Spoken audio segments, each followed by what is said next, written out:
jusque-là épargné. L'ouest de l'Ukraine est désormais aussi exposé aux bombardements russes. On va faire un point tout de suite avec notre envoyé spécial à Lviv, Gulliver Crack. Bonjour Gulliver.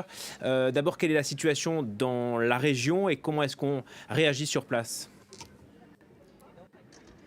Alors, ce matin, nous avons eu des déclarations du gouverneur de la région, Maxime Kozycki, et du maire de Lviv, Andriy Sadovi. Maxime Kozycki est dans une conférence de presse dans le bâtiment derrière moi, qui est devenu un centre pour les très nombreux journalistes étrangers présents à Lviv, qui a ouvert aujourd'hui. Il a surtout voulu souligner que sur cette attaque sur la base de Yavoriv, il n'y a pas eu parmi les victimes des combattants étrangers. Il a dit que la Russie tentait de propager de fausses informations en ce sens et il a voulu souligner que selon ces informations, ce n'était absolument pas le cas. Il a continué pour dire qu'il voudrait que les organisations d'aide internationale, les grandes ONG internationales se mobilisent plus rapidement pour venir ici à Lviv et à d'autres endroits dans l'ouest de l'Ukraine pour aider avec l'effort humanitaire pour les très nombreux déplacés qui sont ici. Il a dit que pour le moment, c'est les collectivités locales et les volontaires qui portent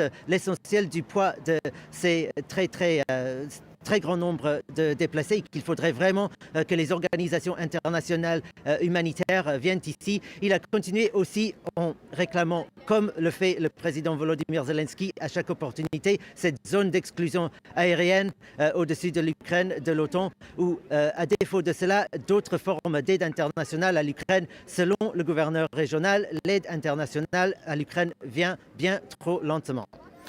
Gulliver, un mot de ces pourparlers, on en parlait en titre, pourparlers qui se poursuivent aujourd'hui entre Ukrainiens et Russes, sans grands espoirs.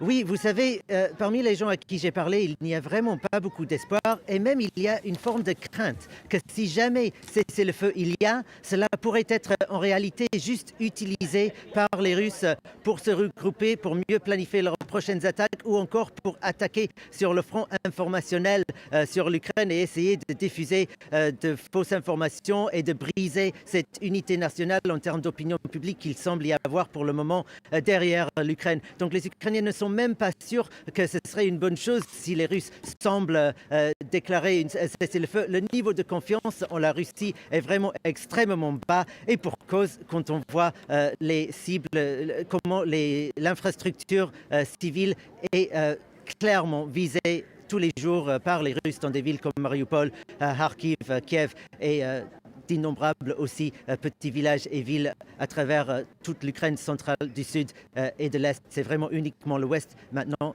qui est épargné les attaques sur les civils. Merci Gulliver Crack pour ce point envoyé spécial à Lviv dans l'ouest de l'Ukraine.